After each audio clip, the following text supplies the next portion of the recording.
Hello everyone, Radhe Radhe. तो हमारी जो पॉलिटी की पीवाईक्यू सीरीज चल रही है यूपीएसआई के लिए, तो उसी में आज हम 201 से आगे के क्वेश्चन को करेंगे। और अगर आपको टॉपिक वाइज टेस्ट चाहिए, यानी कि मॉक अगर आपको लगाने टॉपिक वाइज चाहिए, तो वो आप हमारे टेलीग्राम पे जाकर जुड़ सकते हैं। और टेलीग्राम पे आपको फ्री ऑफ कॉस्ट मिल रहे हैं। डेली एक मॉक दिया जाता है आपको, जो कि टॉपिक वाइज है। उसके बाद सब्जेक्ट वाइज भी कराए जाएंगे। तो चलिए स्टार्ट करते हैं। क्वेश्चन नंबर 201 है, यह इस सभा का प्रयोजन है कि भविष्य में विधायिका और कार्यपालिका दोनों को ही इस भाग में अधिनियमित इन सिद्धांतों के लिए केवल आडंबर नहीं करना चाहिए, बल्कि उन्हें सभी कार्यकारिणी और विधायी कार्यवाहियों का आधार बनाया जाना चाहिए, जिन्हें आगे चलकर देश के शासन के मामले में प्रयोजन किया जा सकता है।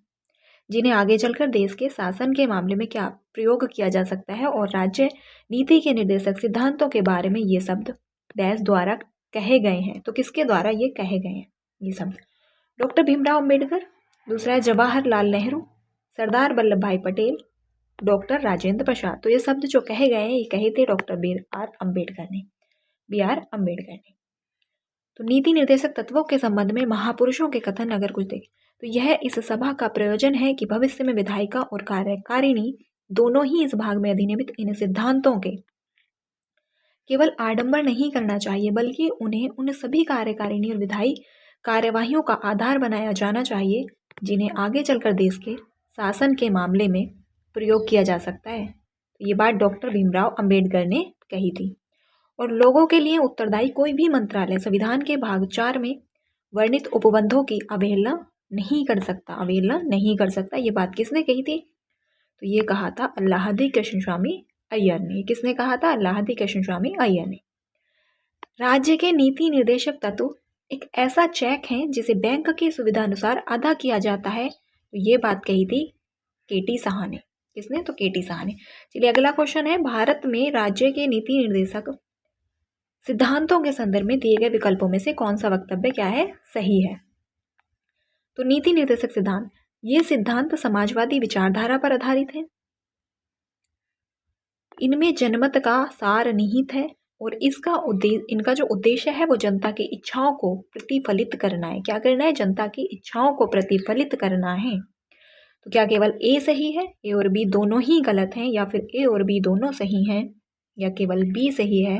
तो बताइए कौन से सही हैं? तो ये दोनों ही सही हो जाएंगे। तो दोनों ही सही हो जाएंगे, तो आंसर हो जाएगा सी।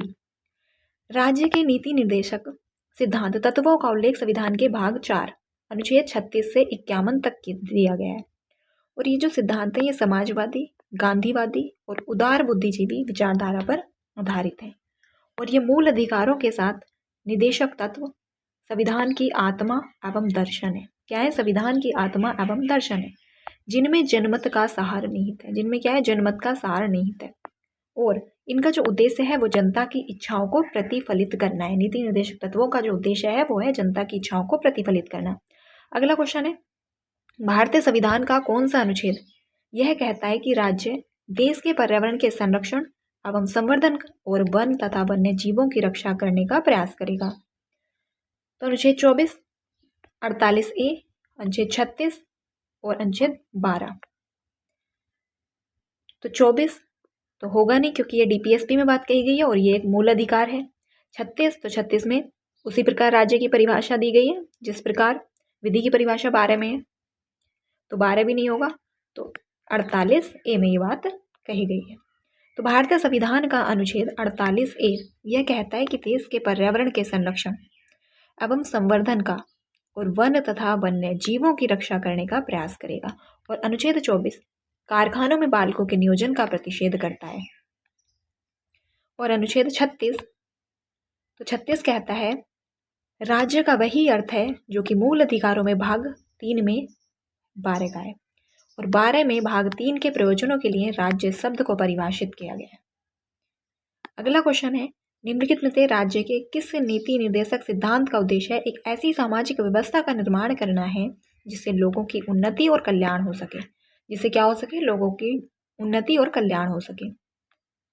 तो राज्य लोगों के कल्याण के लिए एक ऐसी सामाजिक व्यवस्था स्थापित करने और उसे बढ़ाने का पूरा प्रयत्न करेगा, जहां लोगों को न्यायिक, सामाजिक और राजनीतिक सुरक्षा मिल सके।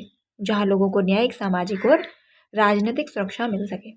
राष्ट्रीय जीवन की संस्थाओं को भी जुड़ने के लिए सूचित करेगा। राज्य पूरा प्रयास करेगा कि लोगों की आय के अंतर को कम से कम कर सके और उनकी स्थितियों, सुविधाओं और अवसरों के बीच की असमानताओं को दूर कर सके। किसी असमानताओं को दूर कर सके, न कि सिर्फ अलग अलग लोगों के लिए, बल्कि उन लोगों के लिए भी जो अलग अलग समूह में रहते हैं और यह अलग अलग कामों से जुड़े हैं। तो दोनों सही होंगे या दोनों? तो ऑप्शन है ए और बी दोनों ही गलत, सिर्फ बी सही। ए और बी दोनों ही सही या सिर्फ ए सही? तो इसमें हो जाएगा दोनों ही सही हैं। राज्य के नीति निर्देशक सिद्धांत का उद्देश्य संविधान के भाग 4 में 36 से 51 तक में किया गया और 38 के अनुसार राज्य लोगों के कल्याण के लिए ऐसी सामाजिक व्यवस्था स्थापित करने और उसे बढ़ाने का पूरा प्रयत्न करेगा, जहां लोगों को न्यायिक, सामाजिक, आर्थिक और राजनीतिक सुरक्षा मिल सके। राष्ट्रीय जीवन की संस्थाओं को भी जुड़ने के लिए सूचित करेगा और यह प्रयास करेगा कि लोगों की आय के अंतर को कम से कम कर सके तथा उनकी स्थितियों, सुविधाओं और अवसरों के बीच की असमानताओं को दूर किया जा सके, न कि अलग अलग लोगों के लिए, बल्कि उन सभी लोगों के लिए जो अलग अलग इलाकों में समूह में रहते हैं या फिर अलग अलग कामों से जुड़े हैं। तो अगला क्वेश्चन है, राज्य नीति के निर्देशक सिद्धांतों के बारे में निम्न में से कौन से कथन गलत है? तो कौन से कथन गलत है? वे अदालत द्वारा लागू होते हैं। नीति निर्देशक तत्व अदालत द्वारा लागू होते हैं। वे आयरलैंड के संविधान से लिए गए निर्देशक सिद्धांतों से प्रेरित हैं। डीपीएसपी नीति निर्देशक सिद्धांतों से प्रेरित हैं। तो क्या पूछा है इसमें, कौन सा गलत है? तो क्या पी और क्यू दोनों गलत हैं? न पी न सही, यानी कि दोनों सही हैं, केवल पी या फिर केवल क्यू? तो केवल पी यानी कि केवल ये वाला गलत है, क्योंकि नीति निर्देशक सिद्धांतों को न्यायालय द्वारा या अदालत द्वारा लागू नहीं किया जा सकता है, ये गैर न्यायिक है। राज्य के नीति निर्देशक सिद्धांतों का वर्णन संविधान के भाग 4 में 36 से 51 तक में किया गया और इसे अदालत, न्यायालय द्वारा लागू नहीं किया जा सकता।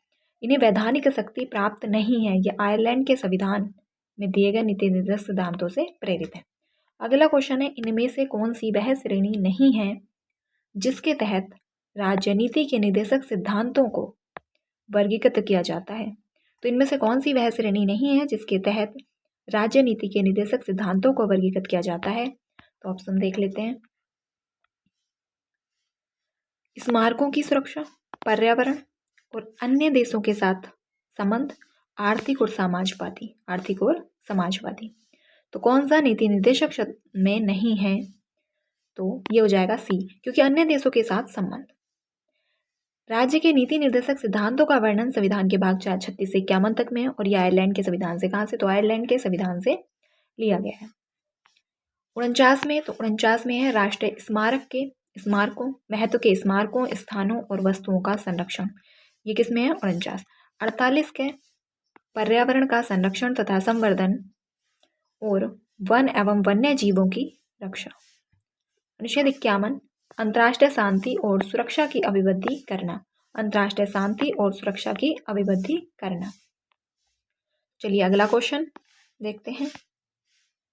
राज्य के नीति निर्देशक सिद्धांतों में से संविधान के अनुच्छेदों से सही ढंग से मेल खाता या खाते हैं? कौन सा सही ढंग से मेल खाता है?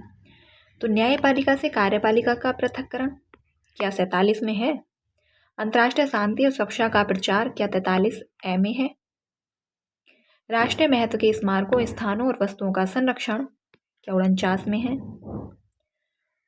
तो न्यायपालिका से कार्यपालिका का पृथक्करण ये आता है 50 में और अंतर्राष्ट्रीय शांति और सुरक्षा का प्रचार ये आता है 51 में।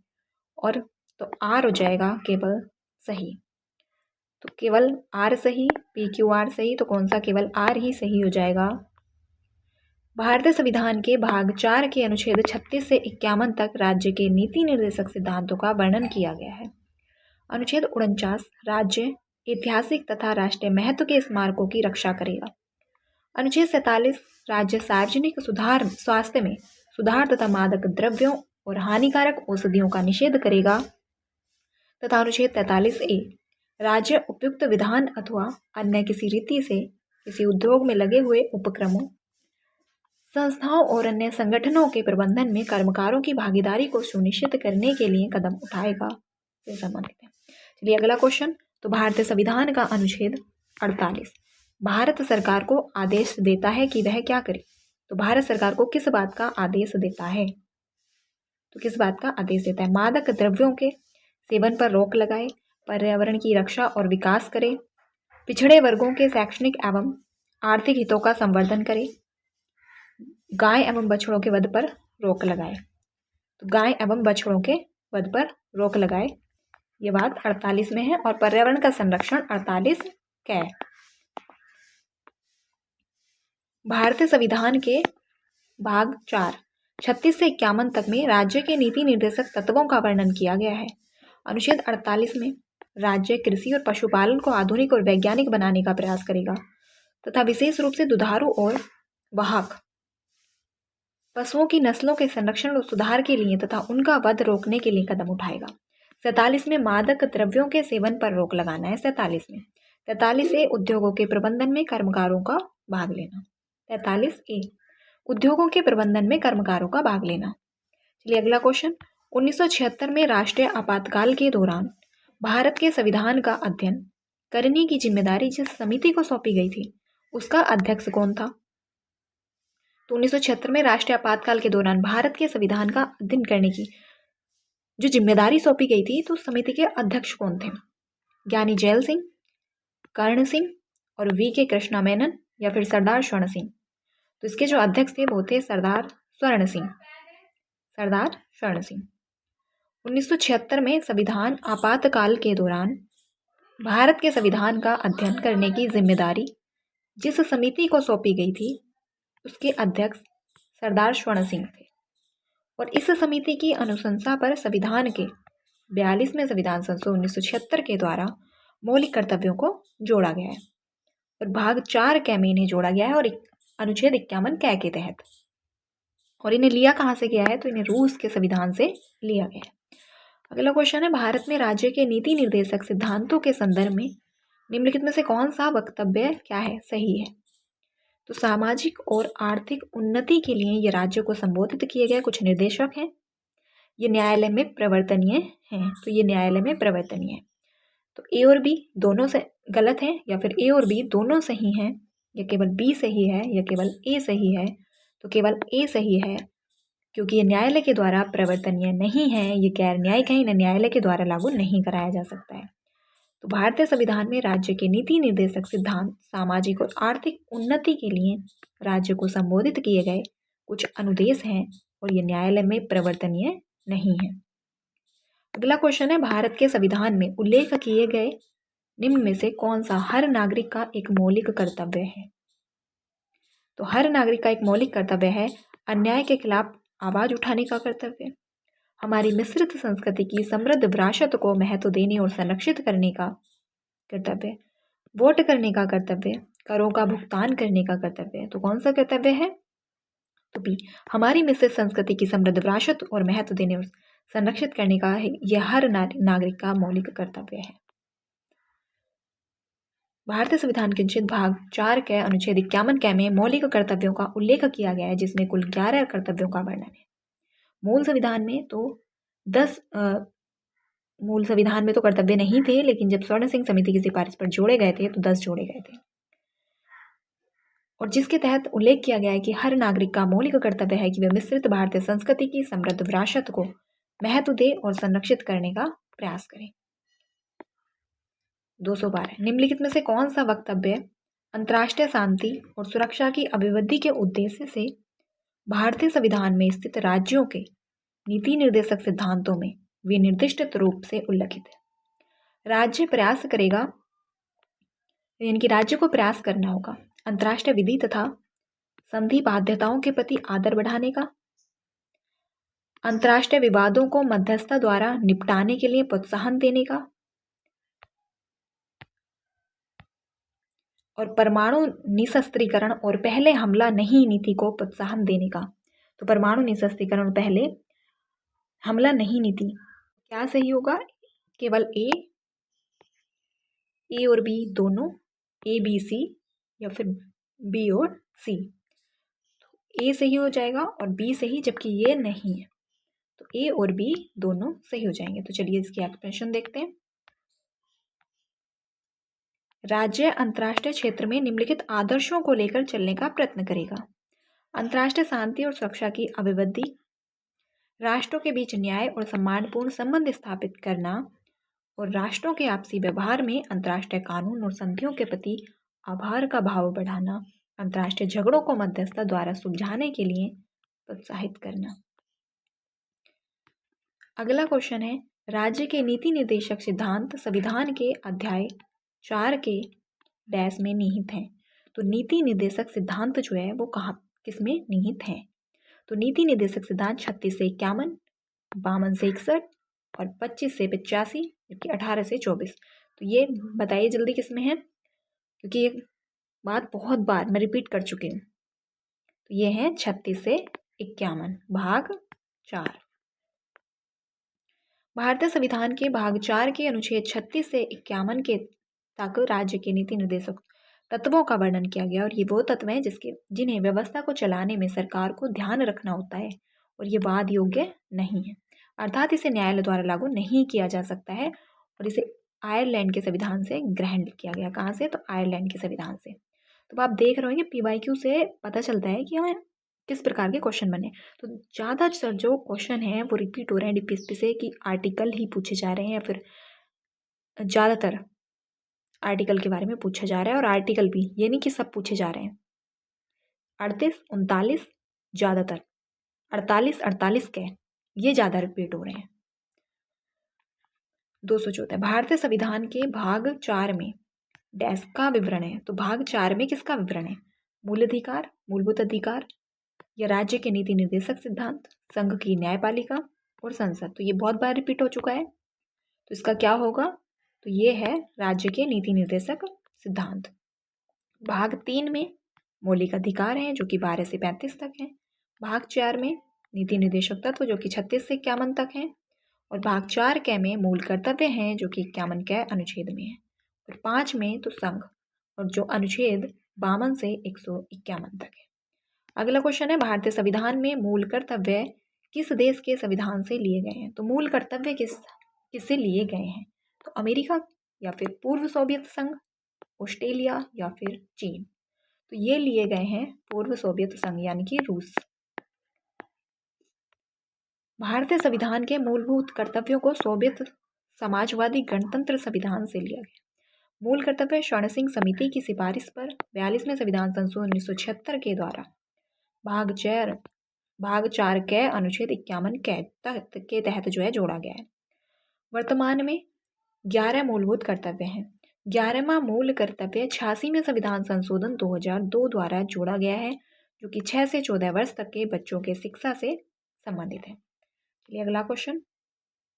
तो अगला क्वेश्चन है, भारतीय संविधान के अनुच्छेद 38 में प्रयुक्त न्याय निम्न को सूचित करने के लिए प्रयुक्त होता है। यानी कि अनुच्छेद 38 में जो न्याय शब्द है वो किसको सूचित करता है?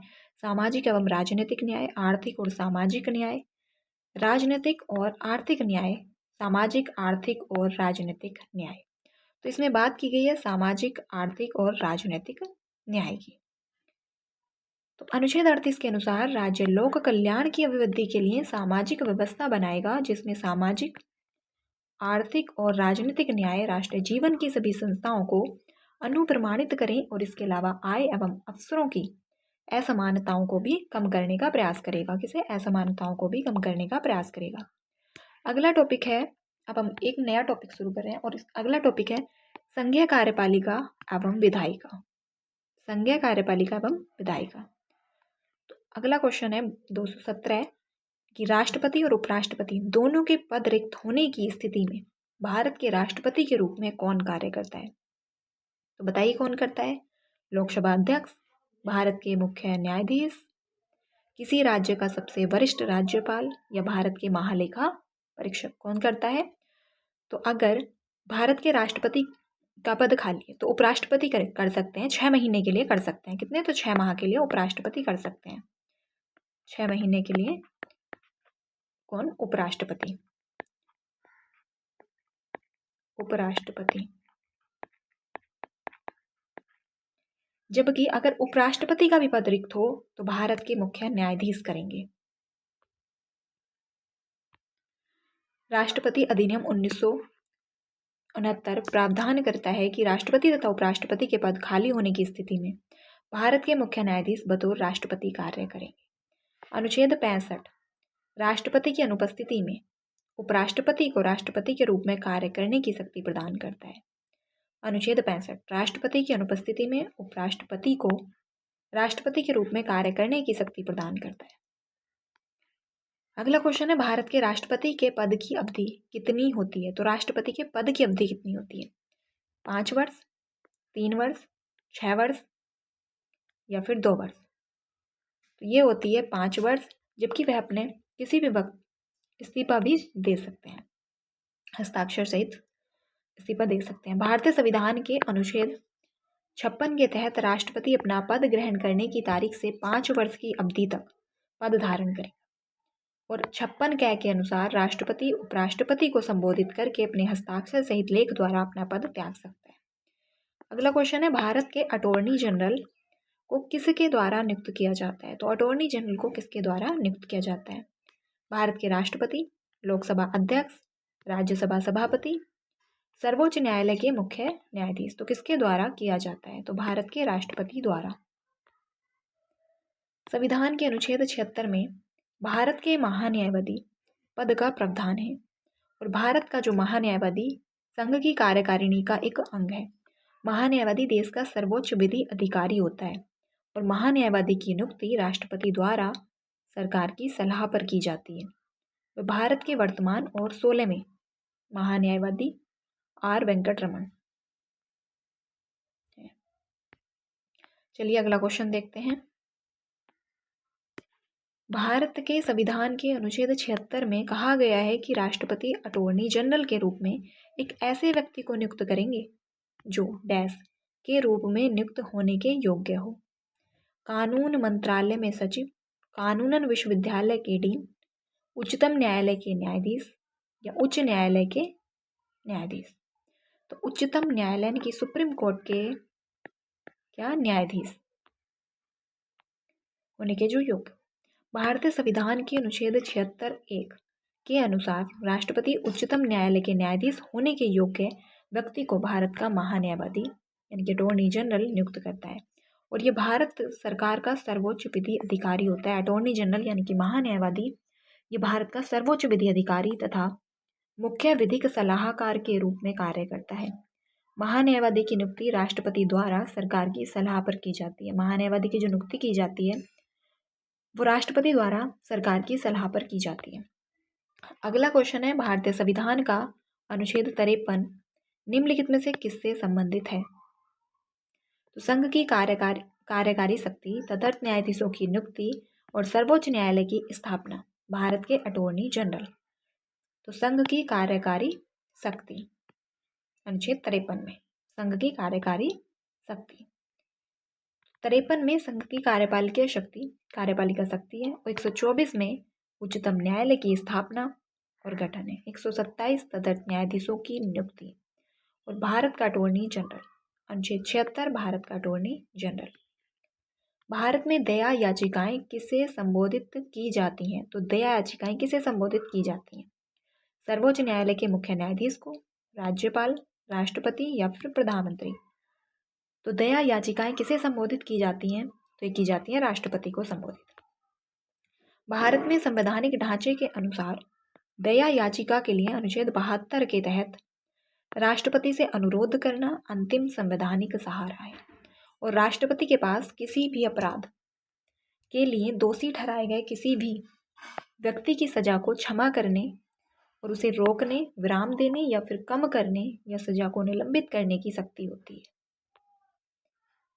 अगला क्वेश्चन है, लोकसभा भंग करने की शक्ति किसके पास है? तो लोकसभा को भंग करने की जो शक्ति है वो किसके पास है? राष्ट्रपति, लोकसभा अध्यक्ष, भारत के मुख्य न्यायाधीश या फिर प्रधानमंत्री। तो किसके पास है? तो ये शक्ति है राष्ट्रपति के पास। तो लोकसभा अध्यक्ष को भंग करने की शक्ति राष्ट्रपति के पास होती है। हालांकि यह शक्ति राष्ट्रपति द्वारा प्रधानमंत्री की सलाह पर ही प्रयोग की जाती है। राष्ट्रपति संसद के किसी भी सदन को बुलाने, स्थगित करने का अधिकार रखते हैं। अगला क्वेश्चन है, राष्ट्रीय अनुसूचित जाति आयोग के अध्यक्ष तथा सदस्यों की नियुक्ति कौन करता है? तो अनुसूचित जाति आयोग के अध्यक्ष और सदस्यों की नियुक्ति कौन करता है? तो भारत के राष्ट्रपति, भारत का प्रधानमंत्री, केंद्रीय सामाजिक न्याय एवं अधिकारिता मंत्री, भारत के मुख्य न्यायाधीश। तो अनुसूचित जाति आयोग के अध्यक्ष और सदस्यों की जो नियुक्ति है वो भारत के राष्ट्रपति द्वारा की जाती है। राष्ट्रपति राष्ट्रीय अनुसूचित जाति आयोग के अध्यक्ष की नियुक्ति करता है और राष्ट्रीय अनुसूचित जाति आयोग एक संवैधानिक निकाय है। कैसा संवैधानिक निकाय है? जो भारत के अनुसूचित जातियों के हितों की रक्षा करने के लिए काम करता है। और यह अनुसूचित जाति समुदाय को भेदभाव और शोषण से बचाने के साथ साथ अनुसूचित जाति समुदाय के उत्थान के लिए सुविधाएं प्रदान करता है। और भारत के संविधान का अनुच्छेद 338B इस आयोग से संबंधित है। और राष्ट्रीय अनुसूचित जाति आयोग संविधान के अंतर्गत एससी के लिए प्रदान किए गए सुरक्षा उपायों के विषय में सभी मुद्दों की निगरानी और जांच करना तथा एसएसी के अधिकारों और सुरक्षा उपायों से वंचित करने से संबंधित शिकायतों में पूछताछ करना आदि इसके जो है कार्य होते हैं अनुसूचित जाति आयोग के। अगला क्वेश्चन है, आर्थिक मामलों पर मंत्रिमंडल समिति का अध्यक्ष कौन होता है? जो आर्थिक क्षेत्र में सरकारी गतिविधियों का निर्देशन और समन्वयन करता है। तो आर्थिक मामलों में मंत्रिमंडलीय समिति का अध्यक्ष कौन होता है? जो कि आर्थिक क्षेत्र में क्या करता है? जो कि आर्थिक क्षेत्र में सरकारी गतिविधियों का निर्देशन और समन्वयन जो है वो करता है। तो केंद्रीय वित्त मंत्री, भारत के प्रधानमंत्री, भारत सरकार के मुख्य आर्थिक सलाहकार और केंद्रीय वाणिज्य और व्यापार मंत्री। तो भारत के प्रधानमंत्री। आर्थिक मामलों पर मंत्रिमंडलीय समिति का अध्यक्ष भारत के प्रधानमंत्री होता है, जो कि आर्थिक क्षेत्र में सरकारी गतिविधियों का निर्देशन और समन्वयन करता है। और CCEA समय समय पर आर्थिक स्थितियों की समीक्षा करती है। और यह मूल्य नियंत्रण, FDI, सार्वजनिक क्षेत्र के उपक्रमों आदि पर महत्वपूर्ण आर्थिक निर्णय लेता है। अगला क्वेश्चन है, नवनिर्वाचित लोकसभा की बैठक की अध्यक्षता करने के लिए स्पीकर यानी कि प्रोटेम स्पीकर कुछ समय के लिए स्पीकर की नियुक्ति कौन करता है? तो प्रोटेम स्पीकर की नियुक्ति कौन करता है? तो भारत के मुख्य न्यायाधीश, भारत के प्रधानमंत्री, भारत के राष्ट्रपति, राज्यसभा के सभापति। तो भारत के राष्ट्रपति।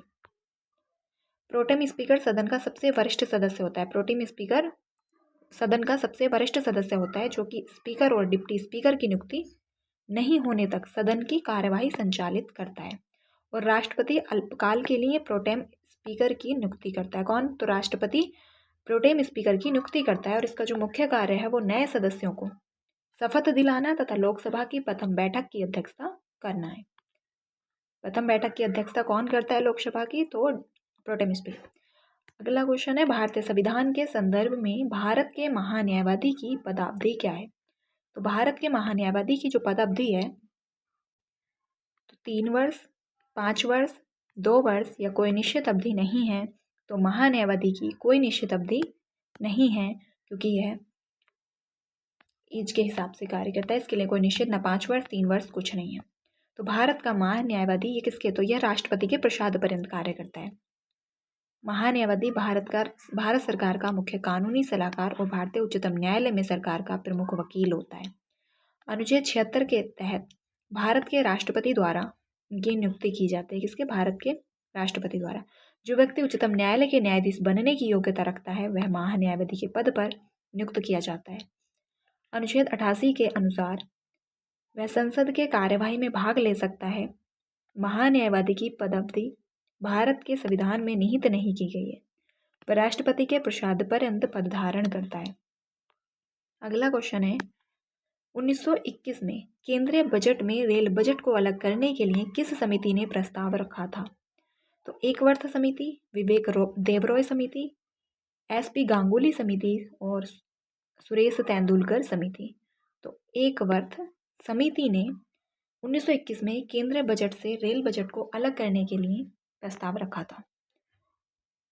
वर्ष 1920 में विलियम एकवर्थ के नेतृत्व में एक समिति का गठन किया गया था और एकवर्थ समिति ने अपनी सिफारिशों में रेल बजट को आम बजट से अलग करने का सुझाव दिया और 1924 में रेल बजट को आम बजट से अलग कर दिया गया और 21 सितंबर 2016 को केंद्रीय मंत्री मंडल द्वारा सामान्य बजट के साथ रेल बजट को मिला दिया गया। मिलाया कब किया? तो 2016 में और अलग किया गया था 1920 में। अगला क्वेश्चन है गणपूर्ति यानी कि कोरम पूरा करने के लिए राज्यसभा में कितने सदस्य पीठासीन अधिकारी सहित मौजूद होने चाहिए? तो कितने सदस्य पीठासीन अधिकारी सहित मौजूद होने चाहिए? 25 सदस्य, 50 सदस्य, 55 सदस्य या फिर 75 सदस्य राज्यसभा में? तो कितने? तो राज्यसभा में 25 सदस्य कोरम पूर्ति के लिए। संविधान के अनुच्छेद 100 के तहत संसद के किसी भी सदन की बैठक का गठन करने के लिए गणपूर्ति सदन के कुल सदस्यों की संख्या का कितना? तो 10वां सदस्य हिस्सा जो है वो होना चाहिए। और यदि सदन की बैठक के दौरान किसी भी समय गणपूर्ति नहीं होती तो सभापति या फिर उस रूप में कार्य करने वाले व्यक्ति का यह कर्तव्य होगा कि वह या तो सदन को स्थगित कर दे या फिर बैठक को गणपूर्ति पूरा होने तक स्थापित करें। और राज्यसभा की कुल सदस्य संख्या 245 है और इसीलिए 25 सदस्यों की उपस्थिति इस बैठक के गठन के लिए पर्याप्त होती है। जबकि लोकसभा के लिए कितनी होती है? तो लोकसभा के लिए 55 सदस्य 10वां हिस्सा बैठता है। और इसी प्रकार लोकसभा की गणपूर्ति के लिए कितने? तो 55 सदस्य होने चाहिए। अगला क्वेश्चन है भारतीय संसदीय समूह का पदेन अध्यक्ष कौन होता है जो कि भारत की संसद और विश्व की विभिन्न संसदों के बीच एक कड़ी है? पदेन अध्यक्ष। तो भारतीय संसदीय समूह का पदेन अध्यक्ष तो भारत के प्रधानमंत्री, संसदीय मामलों के केंद्रीय मंत्री, राज्यसभा के सभापति या फिर लोकसभा अध्यक्ष। तो भारतीय का तो लोकसभा अध्यक्ष। भारतीय संसदीय समूह का पदेन अध्यक्ष लोकसभा अध्यक्ष होता है जो भारत की संसद और विश्व की विभिन्न संसदों के बीच एक कड़ी है। और भारतीय संसदीय समूह की स्थापना 1949 में संविधान सभा द्वारा 16 अगस्त 1948 को पारित एक प्रस्ताव के बाद की गई थी। और इस समूह का उद्देश्य संसद सदस्यों के बीच व्यक्तिगत संपर्कों को बढ़ावा देना और संसद के समक्ष संभावित मुद्दों पर संगोष्ठियां आदि का आयोजन करके संसद सदस्यों को जानकारी प्रदान करना होगा। यहाँ पे राज्यसभा का पदेन अध्यक्ष, तो पदेन अध्यक्ष कौन होता है? तो उपराष्ट्रपति होता है। चलिए आज के क्वेश्चन को यहीं तक रखते हैं और 231 से कल की क्लास में करेंगे। तो आज की क्लास को यहीं पे समाप्त करते हैं। मिलते हैं कल इससे आगे के क्वेश्चन में नई क्लास के साथ।